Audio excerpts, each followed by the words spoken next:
नमस्कार, यहाँहरूलाई फुलबाट स्वागत छ।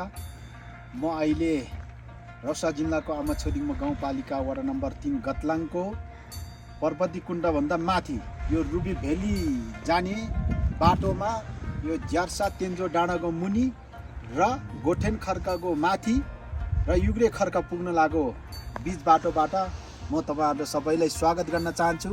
र आज हामी याक डे अथवा याक दिवसको दिन हामी याक दिवस मनाएर अहिले हामी याकसँग फोटो खिच्नका लागि हाम्रो टिम आज युग्रे खर्कामा जाँदै हो।